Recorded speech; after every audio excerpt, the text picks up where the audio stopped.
आ रही है स्क्रीन सबको? Yes sir. हाँ, चलो मैं फिर से शुरू करता हूँ, कोई बात नहीं। देखो, हमने नंबर सिस्टम पढ़ लिया है लेक्चर में। एक बार फिर से मैं उसको रिवाइज कर लेता हूँ एक शॉर्ट वीडियो में, ताकि आपको इसकी इंपॉर्टेंट चीजें याद रहेंगी। नंबर सिस्टम में हमने ये तीन चीजें तो ऑलरेडी पढ़ी हैं कि what are natural numbers, what are whole numbers and what are integers. इन पे इस बार कोई डिस्कशन नहीं कर लेना है, लेकिन डिस्कशन इस पे कर लेना है, व्हाट आर रैशनल नंबर्स। मैंने आपसे कहा है कि rational numbers are those numbers which are in the form of p by q, where p, q both belong to the integers and q should not be equal to 0। अगर किसी को confusion कहीं पे भी हो रहा है, he can ask while delivering this lecture। ठीक है, तो p and q belongs to the integers and q should not be equal to 0। Chat नहीं कर देना क्योंकि मैंने चैट ऑफ रखा है। ठीक है, अभी रैशनल नंबर में क्यों जीरो के बराबर नहीं होना चाहिए। For example 5 divided by zero मैंने रखा। 5 डिवाइडेड बाय जीरो को हम नॉन डिफाइंड नंबर्स बोलते हैं, क्योंकि यहाँ डिवीजन अप्लाई कर ही नहीं सकते हैं। डिवीजन का जो रूल है वो यहाँ अप्लाई नहीं कर सकते हैं। ठीक है, इसके बाद हमने देखा रैशनल नंबर की एक डेसिमल फॉर्म भी होती है।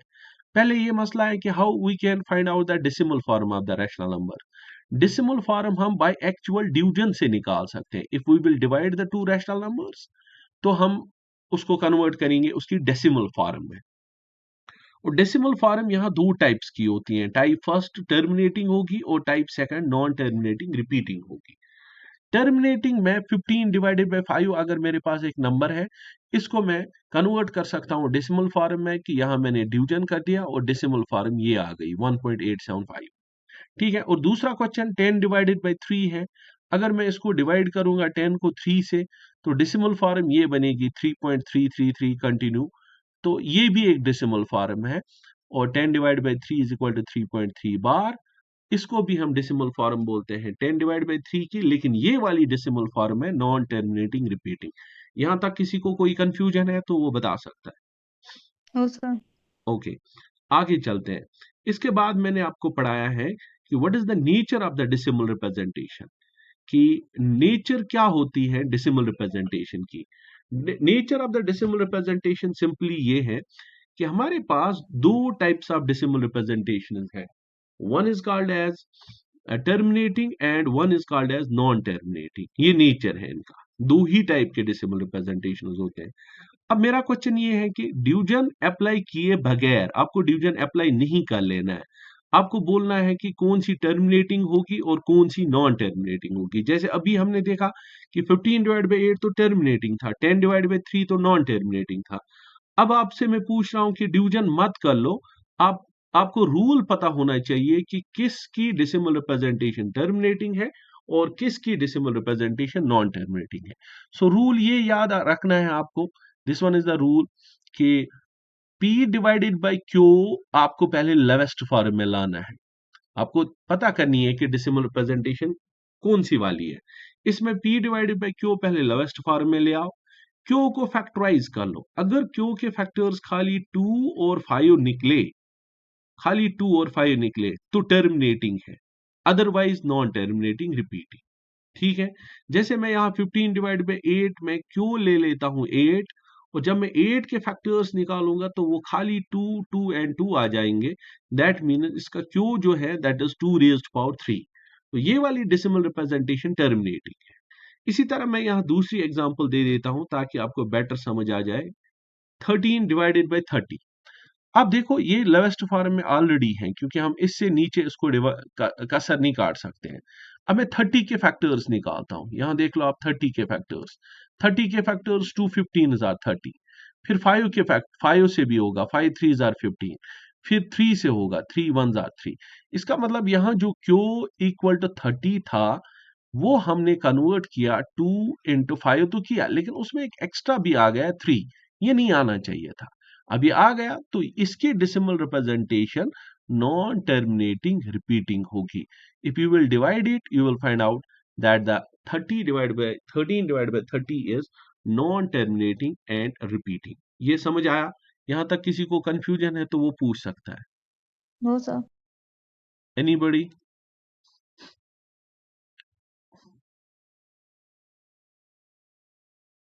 ओके, आगे चलते हैं हम।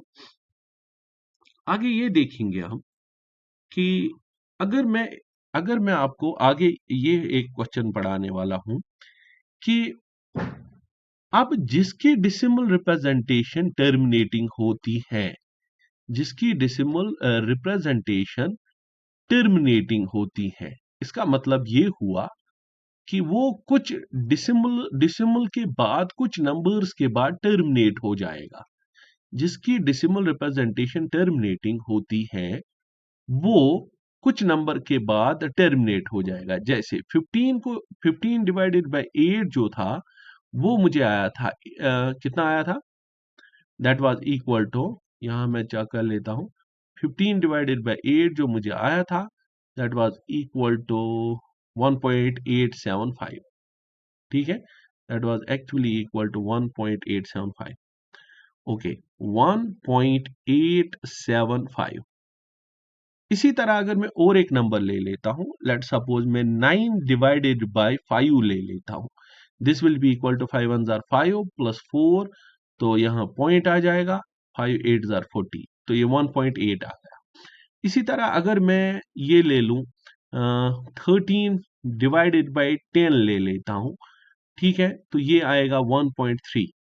देखो डेसिमल के बाद कभी ना कभी तो ये टर्मिनेट होने वाले हैं तीनों। क्यों तीनों टर्मिनेट होने वाले हैं? क्योंकि जो तीनों का डिनोमिनेटर है, हर जगह आप देखोगे कि इसका जो क्यू है that is in the form of 2 raised power m into 5 raised power n। That means इसका जो क्यू है उसके या तो 2 फैक्टर होंगे या 5 फैक्टर होंगे। ओके, वी गॉट इट, ये तो कोई मसला नहीं है। लेकिन क्वेश्चन ये है कि डिसिमल रिप्रेजेंटेशन टर्मिनेटिंग कितने टर्म, डिसिमल डिसिमल के बाद कितने टर्म्स के बाद ये एंड होने वाला है। ठीक है, कि डिजिट्स के बाद, डिजिट, ये जो डेसिमल है इसके बाद कितने डिजिट्स आएंगे। यहां जैसे एक डिजिट आया था, यहां जैसे 3 डिजिट आए, यहां जैसा एक डिजिट आया डेसिमल के बाद। जो भी टर्मिनेटिंग होगा डेसिमल के बाद हम डायरेक्टली पता कर सकते हैं कि वो कितने डिजिट्स के बाद एंड होने वाला है। इसके लिए क्या रूल है, that is the rule second. Rule first आपको पता है कि वो डिसिमल रिप्रेजेंटेशन टर्मिनेटिंग की बात करता है कि उसमें 2 और 5 होना चाहिए। रूल सेकंड है कि कितने डिजिट्स के बाद वो एंड हो जाएगा। उसके लिए रूल्स ये है कि आपको मैक्सिमम ढूंढना है किस में से, m कामा n में से, n में से जो m और n है इनमें से जो बड़ा वाला होगा, उनमें से जो बड़ा वाला होगा तो डेसिमल के बाद उतने डिजिट्स के बाद ये एंड होने वाला है। Let me explain by an example. Let suppose कि अभी मैं एक एग्जांपल ले लेता हूं कि मेरे पास है 17 डिवाइडेड बाय 40। 17 डिवाइड बाय 40 में क्यू जो है, क्यू 40 के बराबर है। और अगर मैं 40 के फैक्टर्स देख लूंगा, 40 के, this will B 2 20s are, फिर हो जाएगा 2 10s are, then it will be 2 5s are, then it will be 5 1s are। तो इसका मतलब Q के जो फैक्टर्स आए that is equal to 2 raised power 3 into 5 raised power 1। अब जो M और N है दैट आर 3 एंड 1। M 3 के बराबर है, M is equal to 3 and N is equal to 1 के बराबर। अब इन दोनों में से बड़ा वाला M है, इन दोनों में से बड़ा वाला कौन सा है, M। तो this will terminate after 3 digits. कौन सा वाला, 17 डिवाइडेड बाय 40 जब आप करोगे तो ये टर्मिनेट पॉइंट के बाद 3 डिजिट्स आपको यहां आ जाएंगे and this will be terminated. हाँ, ठीक है, will check out directly by finding out the answer कि आपको कर लेना है 17 divided by 40 and the answer is 0.425। This is 0.425. You got it? After 3 decimals, it will add up. Okay, now moving further, हम ये देखेंगे इसके बाद कौन सा लेक्चर हमने पढ़ा है। इसके बाद हमने जो नया लेक्चर पढ़ा है that is the rational numbers between two numbers. Okay, keep I on this.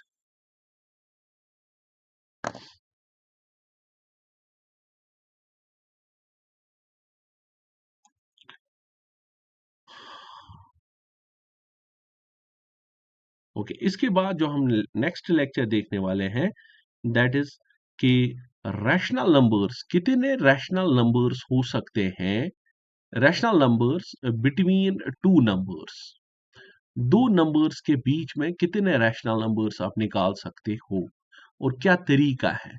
सबसे पहली बात यह है, rational numbers between two numbers are infinite, दो नंबर्स के बीच में इनफाइनाइट रैशनल नंबर्स होते हैं, मेमोराइज इट, दो नंबर्स के बीच में इनफाइनाइट रैशनल नंबर्स होते हैं। फॉर एग्जांपल अगर 2 एंड 3 है मेरे पास, इनके बीच में अगर आपको रैशनल नंबर चेकआउट करने होंगे that are infinite, that are what, infinite. उनमें से कुछ एग्जांपल्स अगर आप ले लोगे दैट्स 2.1, 2.2, 2.3, 2 सो ऑन, जो भी मर्जी आपको 2 और 3 के बीच में आ जाएगी वो आप लिख सकते हो, दैट मीन्स 2 और 3 के बीच में इनफाइनाइट रैशनल नंबर्स है। अगर अब आपको ढूंढना होगा, एक तो ये डेसिमल फॉर्म है, ये तो नॉर्मल हर किसी को आती है, इसमें कोई दिक्कत है ही नहीं। अगर आपको पी बाई क्यू फॉर्म ढूंढनी है कि पी बाई क्यू फॉर्म कौन सी होगी, पी बाई क्यू फॉर्म कौन सी होगी बिटवीन टू रैशनल नंबर्स, उसमें हमने दो तीन केसेस पढ़े। केस फर्स्ट हमने ये पढ़ा कि अगर आपके पास दो नंबर्स हैं उनके बीच में वन रैशनल नंबर ढूंढना होगा, one rational number between A and B, A and B के बीच में एक रैशनल नंबर ढूंढना होगा। How we can find that one rational number between A and B, A और बी के बीच में एक रैशनल नंबर अगर आपको ढूंढना होगा तो how you can find that. इसके लिए मैंने आपको रूल पढ़ाया था कि ए और बी के बीच में अगर आपको एक रैशनल नंबर ढूंढना होगा that's given by a plus b divided by 2। For example अगर मेरे पास 2 एक नंबर है और 3 दूसरा नंबर है, 2 और 3 के बीच में आपको एक रैशनल नंबर ढूंढना है, one rational number, that will be equal to 2 plus 3 divided by 2, that's equal to 5 divided by 2। ये 5 डिवाइडेड बाय 2 जो है it will lie between 2 and 3। ठीक है, इसके बाद हमने केस सेकंड पढ़ा था। केस सेकंड ये था कि अगर आपको एक से ज्यादा रैशनल नंबर्स किसी के बीच में ढूंढने होंगे, दो नंबर्स के बीच में, what is the procedure for finding out more rational numbers between A and B, A और बी के बीच में ज्यादा कितने रैशनल, और कितने रैशनल नंबर ढूंढ सकते हो आप। तो उसके लिए मैंने आपको बताया था कि what is the rule is कि इसी एग्जांपल को ले लेते हैं, 2 एंड 3, 2 एंड 3, देखो 2 इज लेस देन 3, ये तो छोटा है, अब इनके बीच में नंबर ढूंढने, 2 के डिनोमिनेटर में भी 1 है, 3 के डिनोमिनेटर में भी 1 है, गॉट इट। 2 के डिनोमिनेटर में 1 है एंड 3 के डिनोमिनेटर में भी 1 है, तो हमें ढूंढना है रैशनल नंबर 2 और 3 के बीच में, मोर देन 1, 2, 3 जितने भी आपको आ जाए। क्या मैं ऐसा कर सकता हूं कि इस 2 डिवाइडेड बाय 1 जो है इसको मैं मल्टीप्लाई किसी नंबर से करूंगा, लेट सपोज मैंने 4 से किया, 4 डिवाइड बाय 4, और जो 3 डिवाइडेड बाय 1 है इसको भी मैंने 4 से डिवाइड किया, 4 सॉरी मल्टीप्लाई भी डिवाइड भी। देखो अगर मैंने इसको 4 मल्टीप्लाई और डिवाइड किया, इसको भी 4 मल्टीप्लाई और डिवाइड किया, तब फिर भी यही छोटा रहेगा और ये बड़ा रहेगा, क्योंकि 4/4 इज 1, तो कोई फर्क नहीं पड़ने वाला। लेकिन इससे हमारा क्वेश्चन बनेगा दैट्स 2 4 आर 8 डिवाइड बाय 4 एक नंबर है, 3 4 आर 12 डिवाइडेड बाय 4 दूसरा नंबर है। अब देखो 8 डिवाइड बाय 4 छोटा है 12 डिवाइडेड बाय 4 से, और अब इन 8 डिवाइडेड बाय 4 और 12 डिवाइडेड बाय 4 के बीच में जो नंबर्स रहेंगे वो कौन कौन से हैं। ठीक है, दिखाता हूं मैं, 8 डिवाइडेड बाय 4 और 12 डिवाइडेड बाय 4 के बीच में जो नंबर्स रहेंगे that are 9 divided by 4, 8 divided by 4 से बड़ा होगा, 9 डिवाइडेड बाय 4 और उससे बड़ा होगा, 10 डिवाइडेड बाय 4 और उससे बड़ा होगा, 11 डिवाइडेड बाय 4 और उससे बड़ा होगा, फिर 12 डिवाइडेड बाय 4। एक्चुअल में ये जो 8 डिवाइडेड बाय 4 है ये एक्चुअल में 2 है, और 12 डिवाइडेड बाय 4 एक्चुअल में 3 है। तो ये जो बीच के आ गए 9 divide by 4, 10 divided by 4 and 11 divided by 4 and then this one 3, ये नंबर्स जो हैं these are the rational numbers which lie between 2 and 3। तो सिंपल, अगर आपको नंबर्स ज्यादा चाहिए तो आपको मल्टीप्लाई करना पड़ेगा। अगर आप बड़ा नंबर यहाँ मल्टीप्लाई 4/4 के बदले कुछ और करोगे तो नंबर और एक्सपेंड हो जाएगा, बड़ा बड़ा हो जाएगा। तो फिर ये जो बीच के नंबर्स हैं ये और ज्यादा बढ़ते जाएंगे। ये भी मैंने आपको दिखाया था, this was the case second. And then it was the case third कि अगर आपको अब डिफरेंट नंबर्स होंगे, if you have the different numbers, ठीक है, आपको अब डिफरेंट नंबर्स हैं और उनके बीच में आपको रैशनल नंबर्स ढूंढने हैं कि what will be the rational numbers between two numbers, लेकिन वो डिफरेंट होंगे। ठीक है, अब केस थर्ड में सिखाता हूं यहां पर। केस थर्ड ये है कि अगर आपको दो डिफरेंट नंबर्स हैं, एक है 2/5 एंड दूसरा है 3/4, लेट सपोज ये दो नंबर्स हैं, इनके बीच में आपको रैशनल नंबर्स ढूंढने हैं ज्यादा। सबसे पहले है कि इनका डिनोमिनेटर सेम कर लो, 2/5 और दूसरा है 3/4। मुझे इनमें से पता ही नहीं है अभी तक बड़ा कौन सा है छोटा कौन सा है, तो मैं इसका डिनोमिनेटर सेम कैसे करूंगा, इस 4 से मल्टीप्लाई करके 4/4, और इसका डिनोमिनेटर सेम कैसे करूंगा, इस 5 से मल्टीप्लाई करूंगा, इस 5 से, 5/5। असल में मैंने मल्टीप्लाई 1 से किया, इधर भी मल्टीप्लाई 1 से किया, तो ये बनेगा 4 2 8 डिवाइड बाई 5 4 20, ये बनेगा 3 5 15 डिवाइड बाई 4 5 20। तो इसका मतलब ये छोटा रहा, ये बड़ा रहा। ठीक है, ये नंबर्स आपको असल में आ गए 8/20 और दूसरा आ गया 15/20। देखो, अगर आपको यहाँ ढूंढने होंगे 6 नंबर्स, तो 8 के बाद 9/20, 10/20, 11, 12, 13, 14 एंड देन इट्स 15/20। लेकिन अगर आपको इससे ज्यादा नंबर्स ढूंढने हैं तो आपको वही मल्टीप्लाई करना पड़ेगा। 8/20 को आप एक बार एक्स्ट्रा मल्टीप्लाई 2/2 से कर लो, और this will be less than 15/20, उसको भी आप मल्टीप्लाई 2/2 से करो ताकि डिनोमिनेटर सेम रहे। अब देखो 8/20 को इससे करोगे तो it will be 16/20, oh sorry 16/40, and दूसरा आएगा 30/40।